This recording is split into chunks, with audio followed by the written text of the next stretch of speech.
Bueno, hermanos, buenos días. Vamos a continuar en esta mañana con la ayuda del Señor en el estudio de la carta de Pablo a los Efesios. Vamos a orar al Señor y poner este tiempo en sus manos. Señor, te damos las gracias por la oportunidad de estar juntos en esta mañana, recordando, Señor, tu obra en la cruz del Calvario.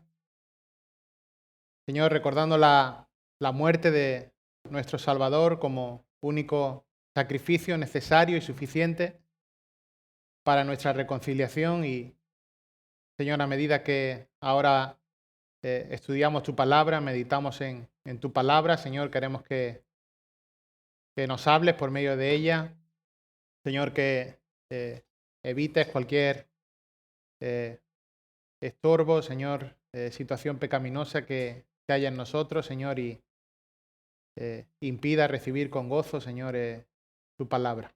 Oramos, Señor, que guíes este tiempo para tu gloria, Señor, y que seamos alimentados por medio de tu palabra.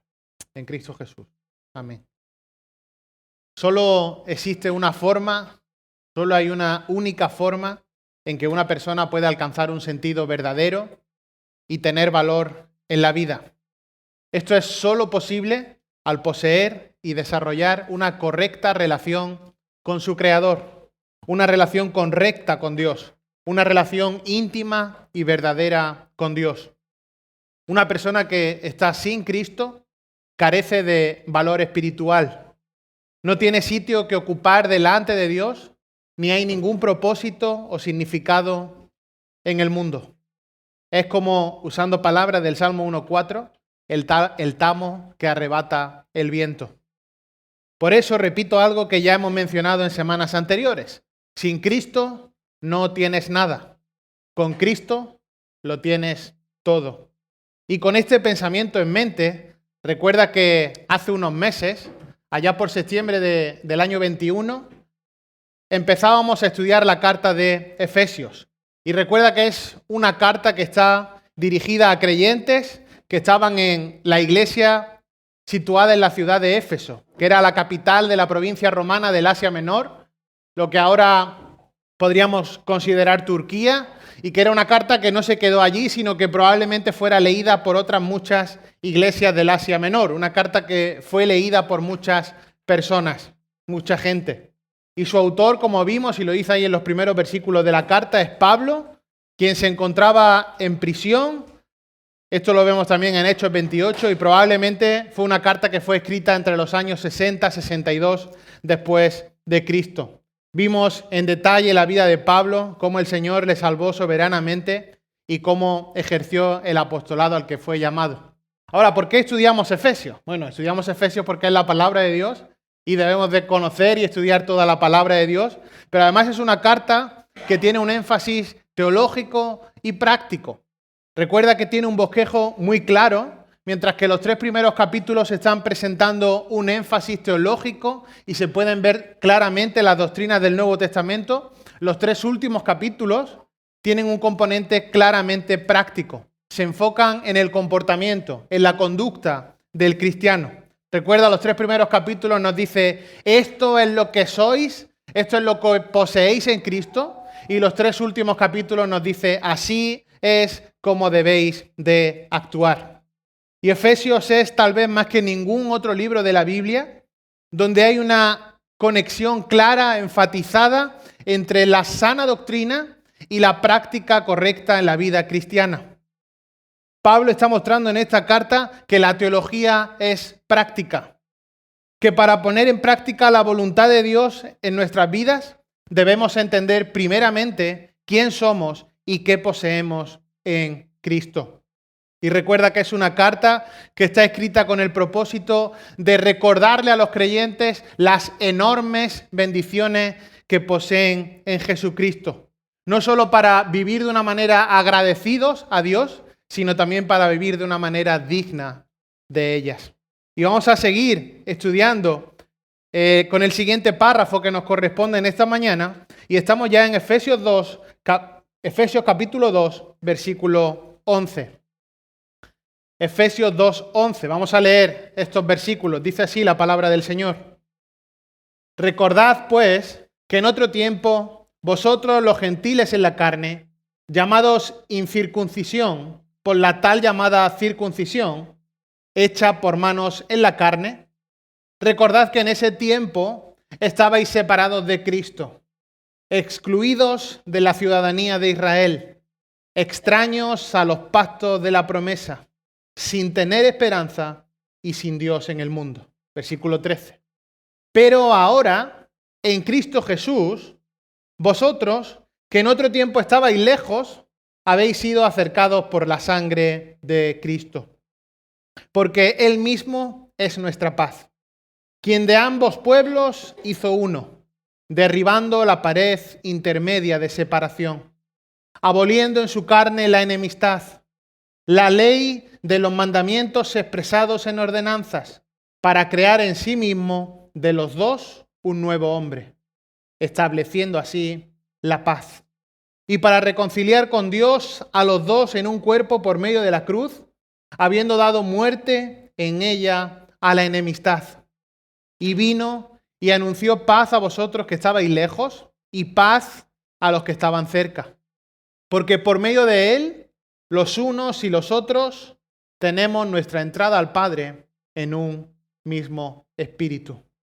Así pues, ya no sois extraños ni extranjeros, sino que sois conciudadanos de los santos y sois de la familia de Dios, edificados sobre el fundamento de los apóstoles y profetas, siendo Cristo Jesús mismo la piedra angular, en quien todo el edificio bien ajustado va creciendo para ser un templo santo en el Señor, en quien también vosotros sois juntamente edificados para morada de Dios en el Espíritu. Hasta aquí la palabra del Señor y este será el texto que estudiamos en esta mañana, pero es necesario que recordemos de dónde venimos. Recuerda que en Efesios capítulo 1, los versículos 3 al 14, Pablo les había estado hablando del propósito eterno de Dios para la iglesia. Les estaba mostrando el preciso, el precioso y el perfecto plan de Dios y lo hacía, recuerda, concentrándose en el aspecto pasado, los versículos 3 al 6, la elección soberana de Dios. En el aspecto presente, los versículos 7 al 11, y estuvimos hablando acerca de la redención. Y en el aspecto futuro, la glorificación, los versículos 12 al 14. Un cristiano, como tú y como yo, si hemos sido regenerados por Dios, salvados por la gracia de Dios, al habernos acogido a los méritos de Cristo en la cruz, un cristiano es un hijo de Dios. Es coheredero con Jesucristo.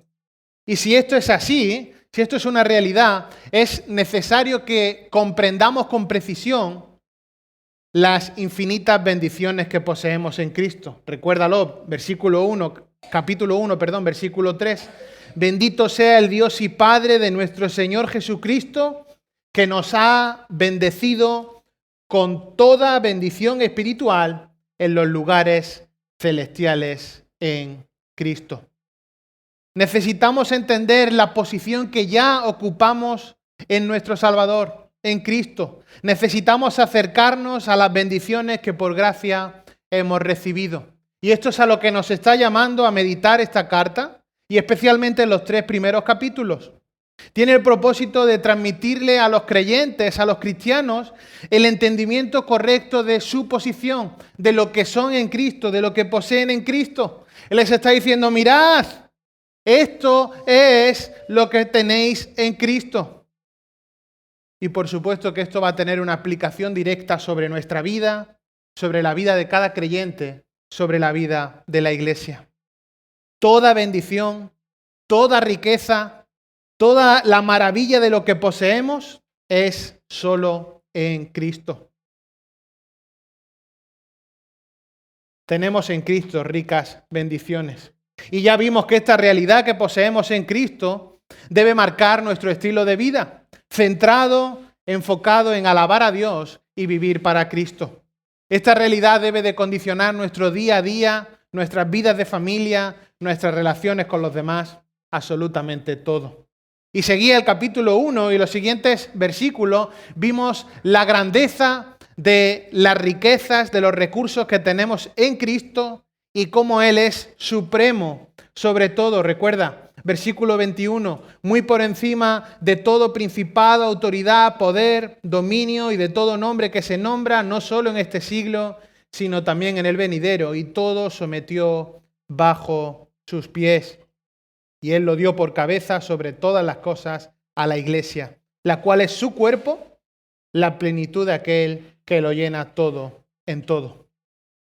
Y ya en el capítulo 2 vimos unos versículos que podríamos decir que era el corazón de la carta. Los versículos del 1 al 10 del capítulo 2 estuvimos recordando cómo pasábamos de muerte a vida en Cristo, de muerte espiritual a vida espiritual en Cristo. Recuerda versículo 1, y Él os dio vida a vosotros que estabais muertos en vuestros delitos y pecados. Esa era la realidad de todos, muertos en delitos y pecados, viviendo conforme a la corriente de este mundo, conforme a Satanás, el que estaba operando en los hijos de desobediencia. Versículo 4, pero Dios, el que es rico en misericordia por causa del gran amor con que nos amó, Él nos salvó. Aunque estábamos muertos en nuestros delitos, nos dio vida juntamente con Cristo. Y en el día de hoy llegamos al versículo 11, y estos versículos del 11 al 22 vamos a ver la unidad en el cuerpo. La unidad en el cuerpo. Esto es lo que vemos en los versículos 11 a 22. La unidad en el cuerpo. En los tiempos del Nuevo Testamento, una de las barreras más grandes que existía era entre esclavos y amos. Los que eran libres, aquellos que no eran esclavos, lo que hacían era mirar con desprecio a los esclavos. Los miraban como inferiores a ellos, como poco más que las bestias, que los animales. Por su parte, los esclavos no es que miraran con color de rosa a sus amos, sino que todo lo contrario. Los miraban con resentimiento, con quemazón, con una mirada de sentirse oprimidos. Sin duda, uno de los problemas más grandes de la iglesia primitiva, de los primeros cristianos, era lograr que los amos cristianos y que los siervos cristianos se trataran iguales los unos a los otros, se trataran como iguales en el sentido espiritual. Algo similar pasaba también con las mujeres. Las mujeres en aquel tiempo también eran tratadas y consideradas como seres inferiores. Muchos esposos trataban a sus mujeres como algo poco mejor que sus esclavos. Otra de las divisiones era con los griegos, gentiles, judíos. Los griegos se sentían tan orgullosos de su cultura, estaban tan orgullosos de su supuesta superioridad racial, que consideraban que eran bárbaros todos los que no eran griegos. A causa de tales sentimientos, la iglesia estaba enfrentando barreras. Había muros, no solo entre gentiles y judíos, sino entre creyentes griegos y otros creyentes gentiles, entre amos, entre esclavos. Había barreras dentro de la iglesia. Pero en el reino de Jesucristo, todas las barreras caen. Recuerda Gálatas capítulo 3, un poco antes de la lectura que hemos leído hoy. Dice ahí, a partir del versículo 27 de Gálatas 3, porque todos los que fuisteis bautizados en Cristo, de Cristo os habéis revestido. Fíjate, versículo 28. No hay judío ni griego, no hay esclavo ni libre, no hay hombre ni mujer, porque todos sois uno en Cristo Jesús. Y si sois de Cristo, entonces sois descendencia de Abraham, herederos según la promesa. En el reino de Jesucristo, todas las barreras caen. En Él no hay muros divisorios de ningún tipo, ya sea de clase, de casta, de raza, de género, por cualquier otra distinción. En el reino de Cristo, todas las barreras desaparecen. Recuerda, os habéis revestido de Cristo. Ya no hay judío, ni griego, no hay esclavo, ni libre, no hay hombre, ni mujer. ¿Por qué? Porque todos sois uno en Cristo Jesús. Toda barrera desaparece. Ahora, desde el momento que hemos sido regenerados, vivimos unidos por la sangre de nuestro Salvador común, la sangre de Jesucristo. Y vamos a considerar, en nuestro texto de Efesios capítulo 2, del 11 al 22, vamos a considerar 3 aspectos de la unidad del cuerpo. 3 aspectos de la unidad del cuerpo. En primer lugar, vamos a ver nuestra posición sin Cristo. Luego vamos a ver los beneficios de la unión en Cristo. Y por último, veremos nuestra posición en Cristo. Vamos con la primera, nuestra posición sin Cristo. Vamos a recordar cuál era nuestra posición sin Cristo. Versículos 11 y 12, fíjate. Recordad, pues, que en otro tiempo, vosotros los gentiles en la carne, llamados incircuncisión por la tal llamada circuncisión, hecha por manos en la carne, recordad que en ese tiempo estabais separados de Cristo, excluidos de la ciudadanía de Israel, extraños a los pactos de la promesa, sin tener esperanza y sin Dios en el mundo. Esta era nuestra posición sin Cristo. Esta era la posición de estos hermanos sin Cristo. Y la realidad es que nada inspira mayor gratitud en un pecador que echar la mirada atrás y recordar el foso, la profundidad de donde hemos sido sacados. Cuando miramos atrás y vemos de dónde se nos ha sacado, esto nos ayuda a ver, a valorar la grandeza de la obra de Dios en nuestra vida. Y dice ahí el versículo 11, que se acuerden, o como traduce Reina Valera 60, por tanto, acordaos, que en otro tiempo vosotros, los gentiles. Está volviendo a echar la vista a lo que era su vida sin Cristo. Ahora, ¿quién son estos receptores a los que les está diciendo esto? Son los mismos que en el versículo 1 son definidos como los santos que están en Éfeso y que son fieles en Cristo Jesús. Capítulo 1, versículo 1. Ellos son los mismos que en otro tiempo estaban en esta condición. Son los mismos del capítulo 2, versículo 1, donde dice, y Él os dio vida a vosotros que estabais muertos en delitos y pecados. Ese mismo grupo, los que ahora son santos y fieles que están en Éfeso, pero que en otro tiempo estaban muertos en delitos y pecados, son los mismos a los que ahora le está volviendo a recordar su posición en Cristo, sin Cristo, perdón. Les está diciendo, mirad de donde habéis sido sacados. Y lo hace fundamentalmente recordándole 2 cosas. La primera tiene que ver con el aspecto social o con el aspecto de estatus social. La segunda, con su posición espiritual. El versículo 11 les está recordando que antiguamente, que antes de estar en Cristo, había 2 grupos que estaban tremendamente diferenciados por una forma simbólica. Una forma que era física y era la marca de la circuncisión. Una distinción que solamente tenía un puro índole físico. Y les dice, mirad, en otro tiempo, antes de estar en Cristo, antes de haber sido regenerados, vosotros, los gentiles en la carne, es decir, vosotros que estabais viviendo en la carne, se os llamaba incircuncisión. Estabais al otro lado de la marca. Estabais señalados sin la distinción física. Erais llamados la incircuncisión, por la llamada circuncisión. Y fíjate, hecha por manos en la carne. Bueno, esto es lo primero que tenéis que recordar, gentiles.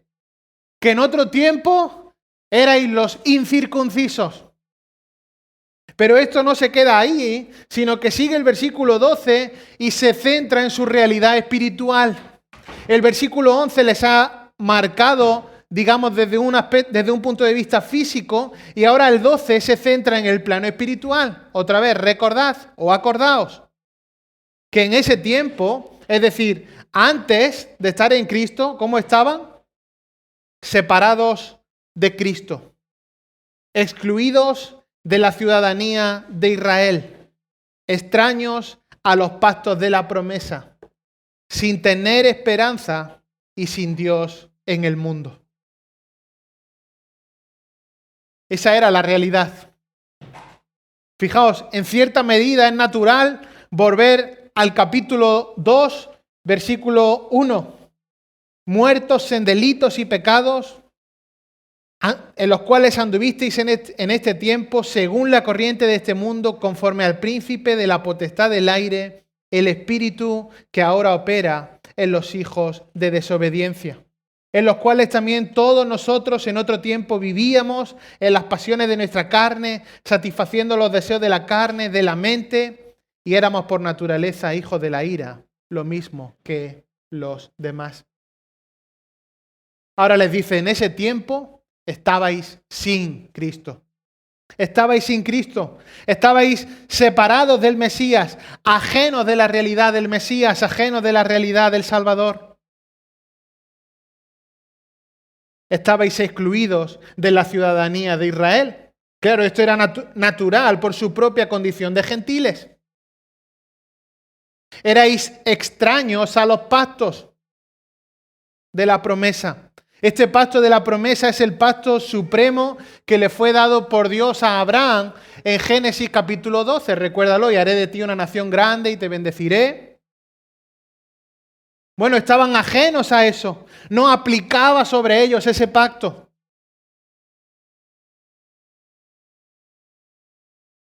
Sin tener esperanza y sin Dios en el mundo. No es que ellos carecieran de Dios, porque la realidad es que la mayoría creían en muchos dioses paganos, pero lo que sí está implicando ahí es que no tenían al Dios verdadero. Por eso dice al final del versículo 2, y sin Dios en el mundo. Los gentiles se encontraban sin Dios en el mundo porque no querían reconocer la tremenda necesidad que tenían de Él. Y les dice, esta era vuestra condición sin Cristo. Estabais al otro lado del muro, estabais al otro lado de la valla, ya fuera en el plano físico o ya fuera en el plano espiritual. Como decimos en casa, coloquialmente, estábamos fuerísimas, ¿verdad? Pues ahí estábamos, fuerísimas. Pero fíjate ahora lo que dice a partir del versículo 13. Y vamos a considerar en segundo lugar los beneficios de la unión en Cristo. Los beneficios de la unión en Cristo. Los versículos 13 al 18. Pero ahora, en Cristo Jesús, vosotros que en otro tiempo estabais lejos, habéis sido acercados por la sangre de Cristo.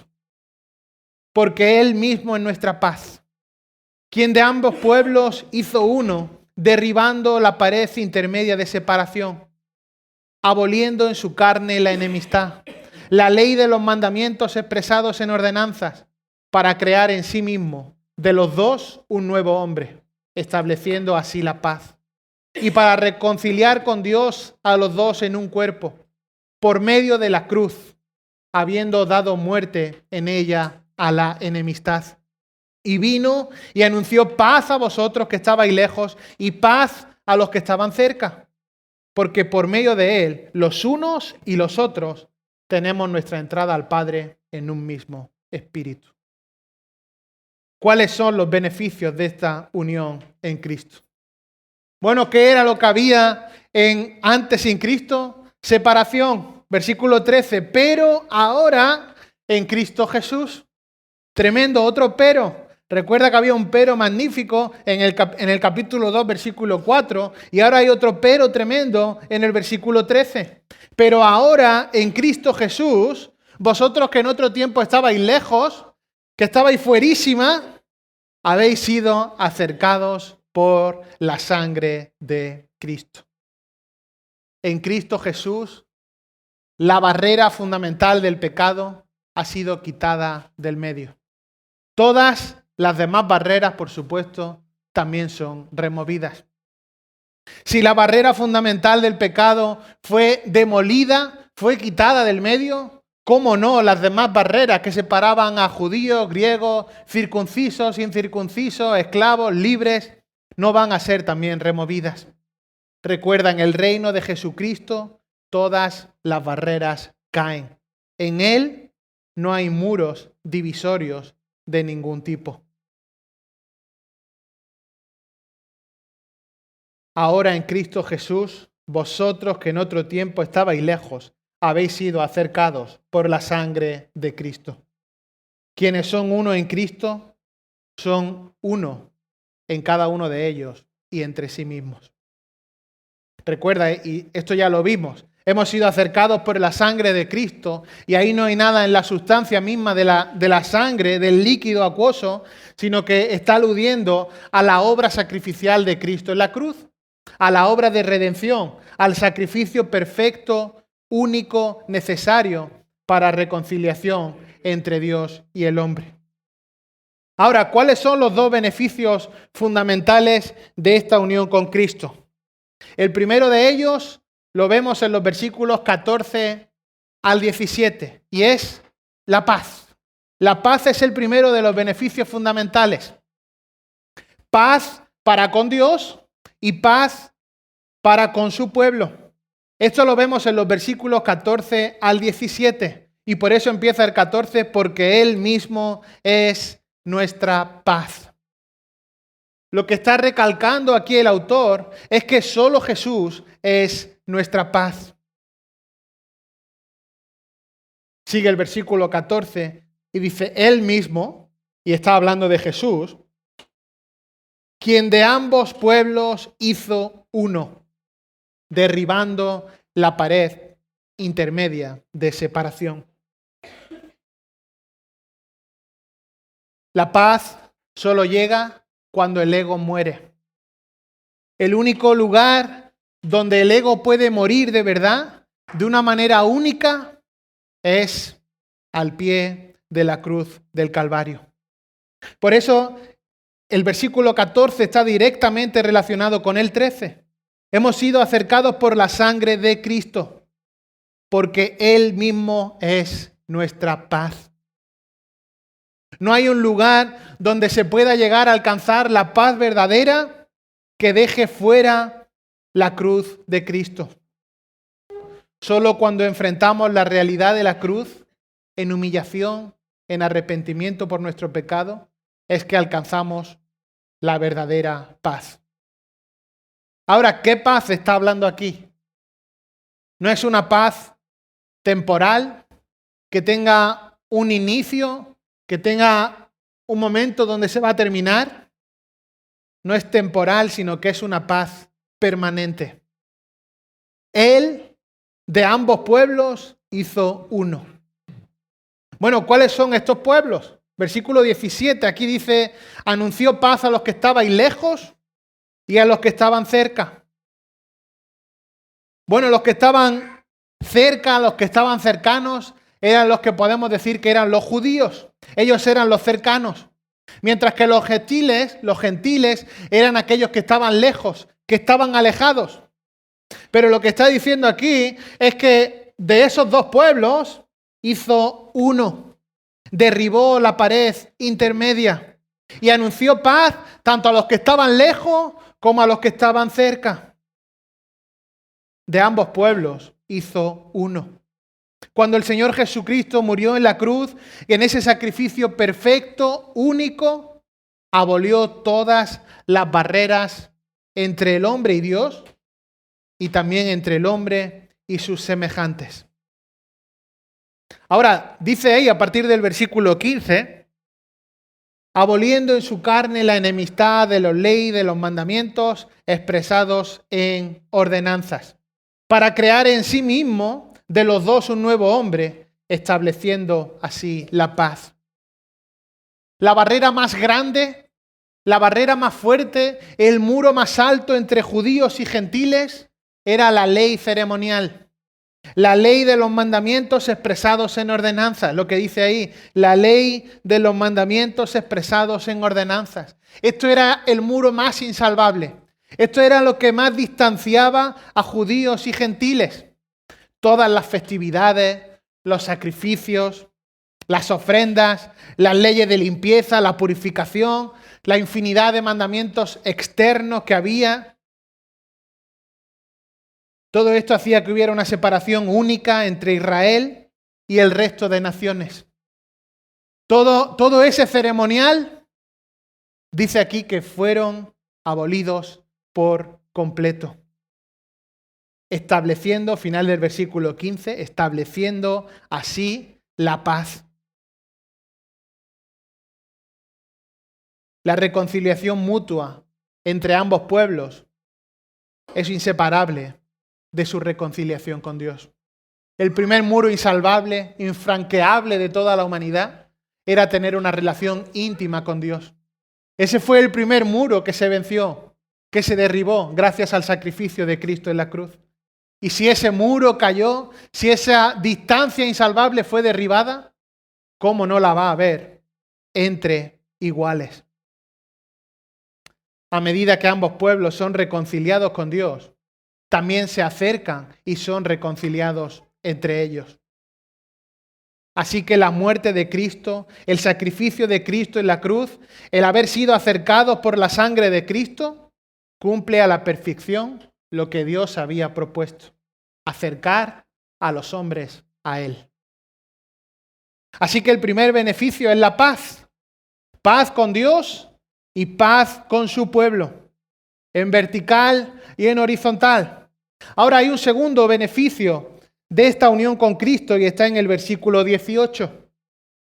El segundo beneficio de esta unión con Cristo es el acceso a Dios. El acceso a Dios. Fíjate, versículo 18. Porque por medio de Él, los unos y los otros, tenemos nuestra entrada al Padre en un mismo espíritu. Tremendo. Por medio de Él, y ese Él nuevamente es Cristo, dice ahí el versículo 18 que al tener a Jesucristo, tenemos acceso por el Espíritu al Padre. Es decir, no solo, como hemos visto en los versículos anteriores, no solo hemos recibido una reconciliación, sino que ahora tenemos una relación íntima y real. Una relación íntima que tiene un valor práctico, porque ahora, aún en este siglo, podemos presentar nuestras necesidades al Padre. Tenemos acceso a Dios. Habla ahí nuevamente de los unos y los otros, pero solo hay un único acceso. Fíjate, versículo 18, porque por medio de Él.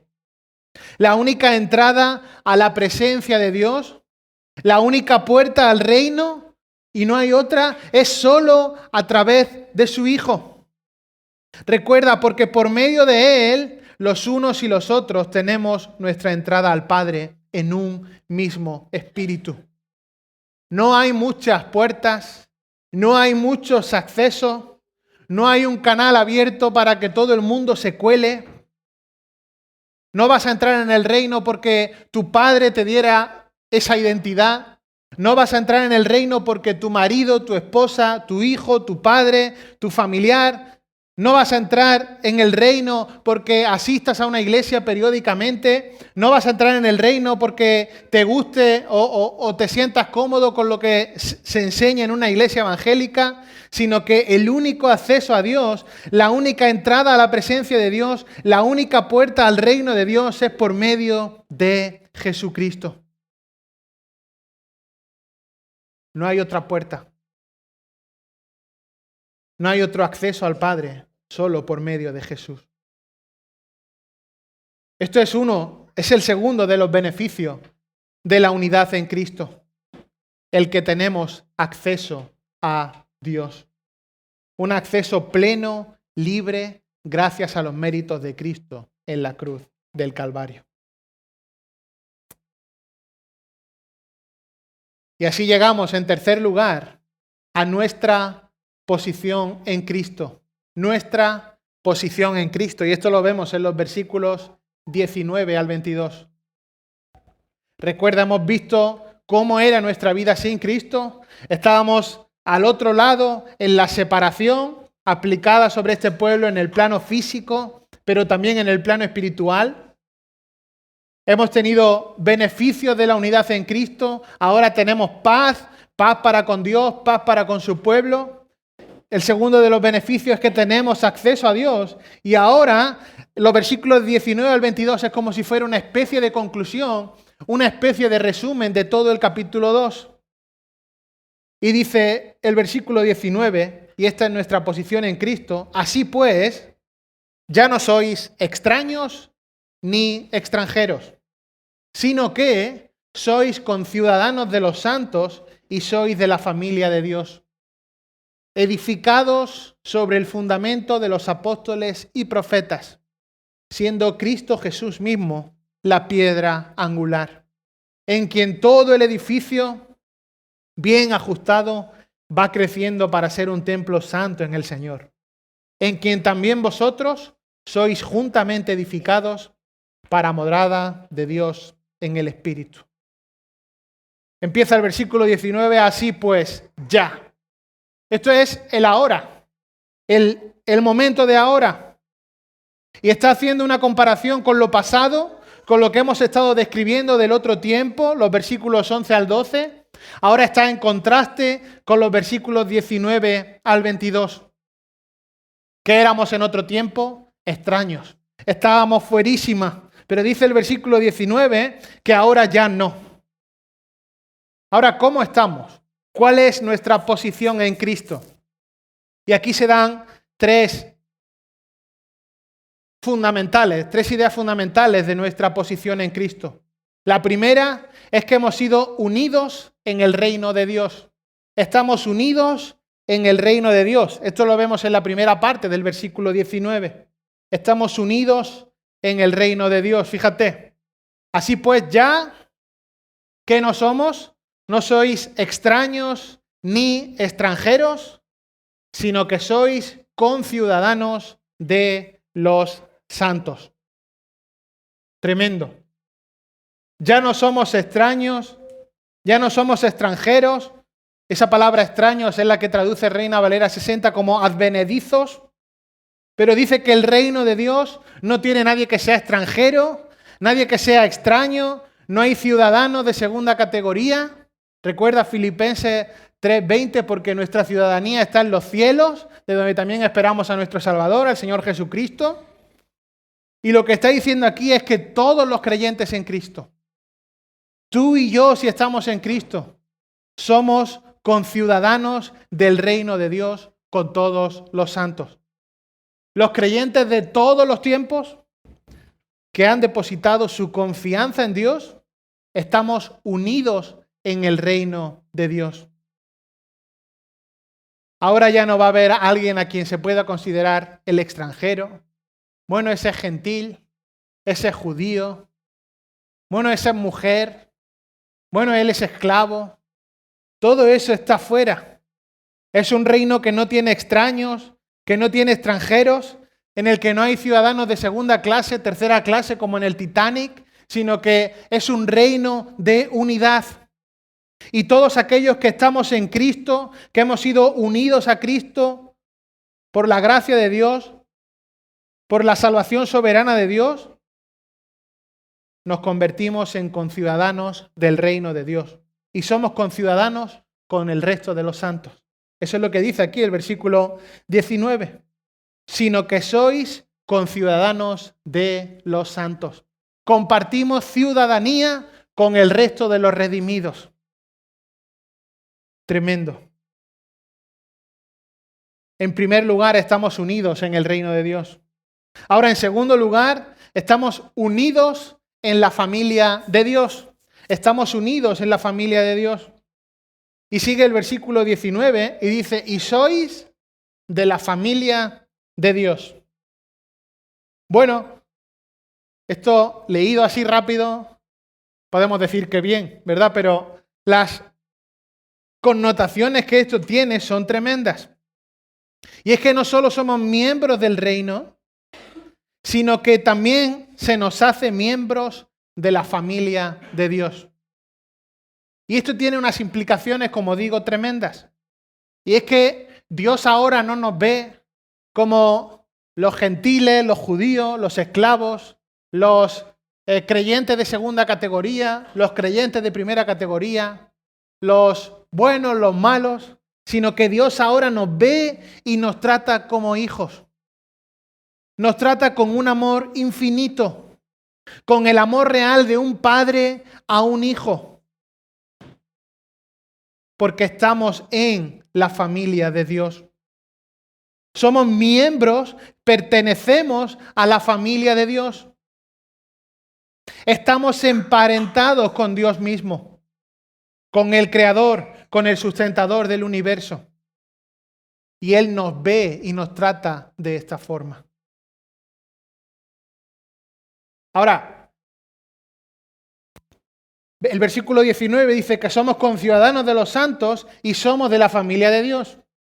Estas dos cosas no son separables. Es decir, todo ciudadano del reino, todo aquel que es todo aquel que es ciudadano del reino de Dios, es también miembro de la familia de Dios. Todo miembro de la familia de Dios es un ciudadano del reino. No hay distinción. Si estás en Cristo, si te has acogido a los méritos de Cristo en la cruz, si has sido salvado por gracia, ahora eres ciudadano del reino y eres miembro de la familia de Dios. No hay distinción. Y si los creyentes no tienen distinción delante de Dios, por supuesto tampoco puede haber distinción entre ellos. Así que hemos sido unidos en el reino de Dios en primer lugar y hemos sido unidos en la familia de Dios en segundo lugar. Y en tercer lugar, los versículos 20 al 22 nos enseñan que hemos sido unidos en el templo de Dios. Unidos en el templo de Dios. Fíjate, versículo 20. Edificados sobre el fundamento de los apóstoles y profetas. ¿Qué es esto? ¿Qué significa que hemos sido edificados sobre el fundamento de los profetas y de los apóstoles? Bueno, se está refiriendo a la revelación divina que ellos enseñaron y que ahora, en la forma escrita para nosotros, es el Nuevo Testamento. Está hablando fundamentalmente y de manera específica de los profetas a este lado del pacto. Los apóstoles, los profetas. Este es el fundamento sobre el cual, de acuerdo con el versículo 20, hemos sido edificados. Y sigue el versículo 20 y dice, siendo Cristo Jesús mismo la piedra angular. La principal piedra del ángulo, en ese fundamento que hemos empezado a hablar, versículo 20, edificado sobre el fundamento, la principal piedra, la piedra angular de ese fundamento es Jesucristo mismo. La piedra angular o la piedra del ángulo era la parte más importante de las edificaciones más antiguas. Era la parte clave, el soporte necesario para que la estructura se mantuviera. Y dice, la piedra angular, ese soporte necesario, ese soporte clave, ese punto perfecto de equilibrio, ese es Jesucristo mismo. Jesucristo es ese soporte necesario que da orientación y que unifica toda la estructura, todo el edificio. Y es en Cristo Jesús, versículo 21, en quien todo el edificio bien ajustado o bien coordinado, y esa idea de bien ajustado se refiere al acople cuidadoso de cada componente para que haya un engranaje perfecto. Cada parte debe estar cortada con precisión para que se pueda ajustar con comodidad, con firmeza, para que las piezas del puzzle encajen perfectamente, para que no haya que clavar a golpes la pieza que no entra, sino que todo bien ajustado va creciendo para ser un templo santo en el Señor. Ahora, ¿cómo es que va creciendo? Bueno, va creciendo porque los creyentes van siendo añadidos de manera continua. Va creciendo para ser un templo santo en el Señor.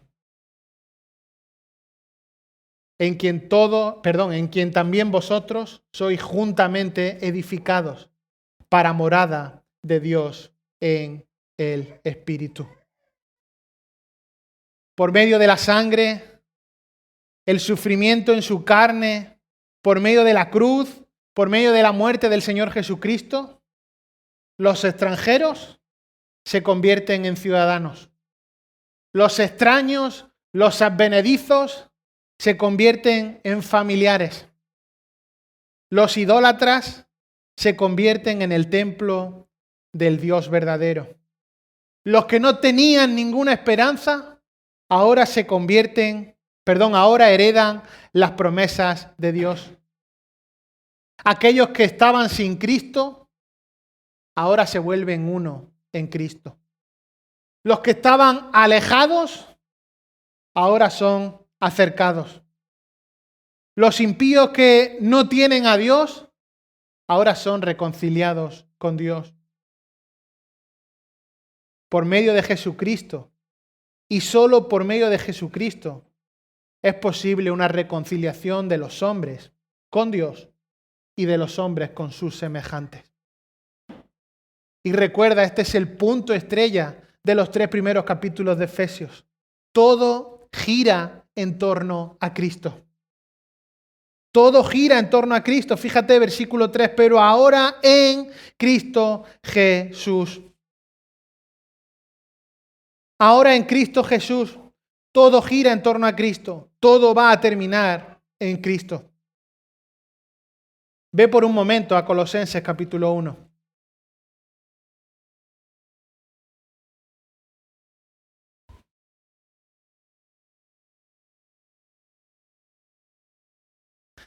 Fíjate lo que dice a partir del versículo 13. Colosenses 1:13. Porque Él nos libró del dominio de las tinieblas y nos trasladó al reino de su Hijo amado, en quien tenemos redención, el perdón de los pecados. Versículo 15. Él es la imagen del Dios invisible, el primogénito de toda creación, porque en Él fueron creadas todas las cosas, tanto en los cielos como en la tierra, visibles e invisibles, ya sean tronos o dominios o poderes o autoridades, todo ha sido creado por medio de Él y para Él. Y Él es antes de todas las cosas, y en Él todas las cosas permanecen. Entonces, Él es el comienzo de todo, Él creó todo, Él es antes de todas las cosas, y en Él todas las cosas se mantienen juntas. Él es quien creó todo y quien lo sostiene. Él es la cabeza del cuerpo, que es la iglesia. Sigue ahí, versículo 18. Él es también la cabeza del cuerpo, que es la iglesia. Y Él es el principio, el primogénito de entre los muertos, a fin de que Él tenga en todo la primacía.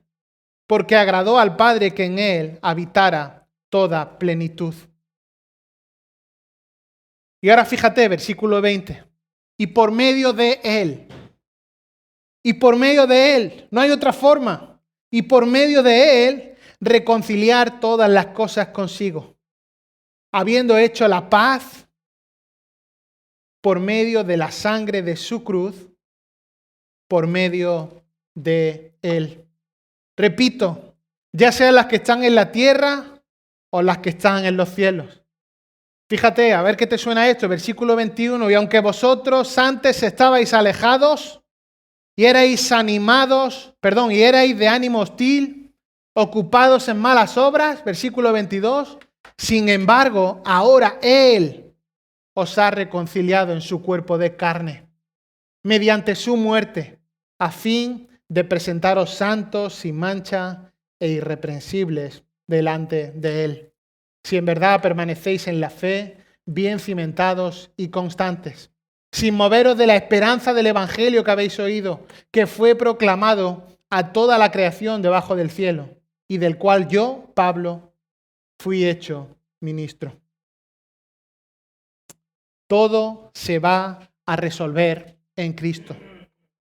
Él lo creó todo, Él lo sostiene todo y todo encuentra su resolución final en Él. Este es el curso de la historia. Este es el fin hacia donde va la historia. Todo se resuelve en Cristo. Y cuando Cristo toma el control de todo, cuando Él tome el control absolutamente de todo, se lo devolverá al Padre. Entonces la salvación se resume en Cristo.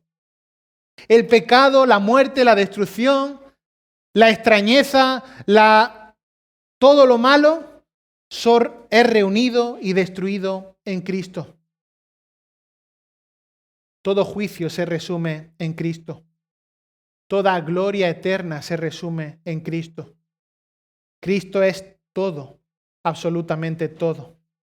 Por eso Colosenses 3:11 dice que Cristo es el todo y en todos. Por eso es que en Cristo podemos afirmarnos unidos en el mismo cuerpo, unidos en Cristo. Y esto es lo que nos está diciendo los versículos 11 al 22 de Efesios capítulo 2. Que antes estábamos desunidos, éramos extranjeros sin Cristo, pero que ahora tenemos paz, tenemos acceso al Padre y tenemos una unión, pertenecemos a la familia de Dios. Recuerda, con Cristo lo tienes todo. Sin Cristo no tienes nada. Vamos a orar al Señor.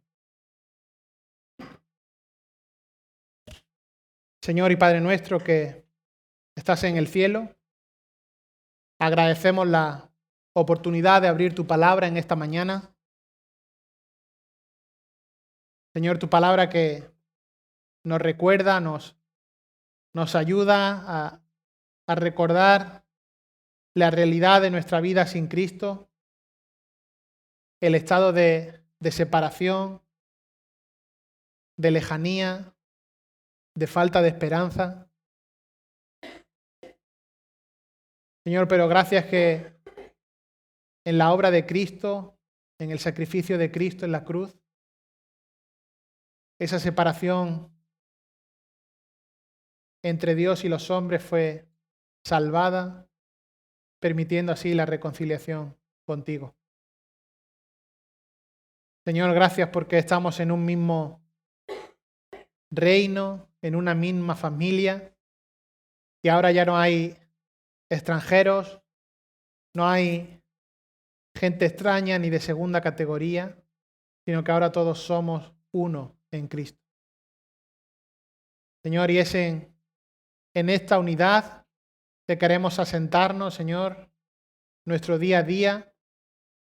Señor, tampoco dar por sentadas otras cosas, Señor, sino queremos mantener unidad en un mismo espíritu, un mismo sentir, una misma doctrina, Señor, y vivir conforme a la voluntad de Dios.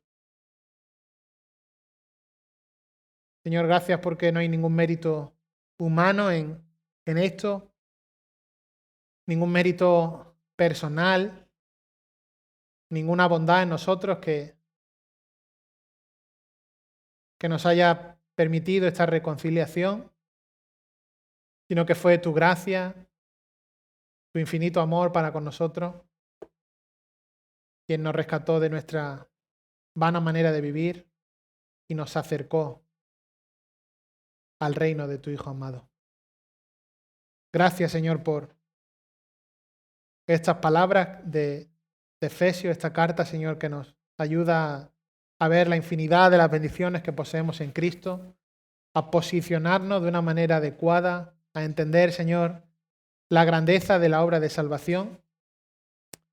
Señor, y que esto pueda tener una aplicación en nuestra vida de gratitud hacia ti, pero también, Señor, una vida de compromiso y de obediencia de acuerdo con el llamado que tenemos.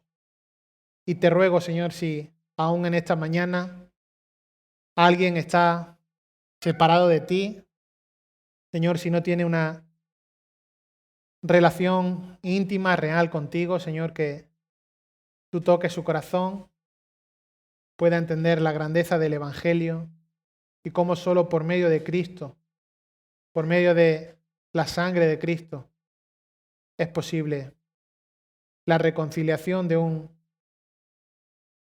gran pecador con un Dios santo, justo, recto y verdadero. Señor, obra en nuestras vidas, en la vida de esta tu iglesia, y todo ello para tu gloria. En Cristo Jesús. Amén.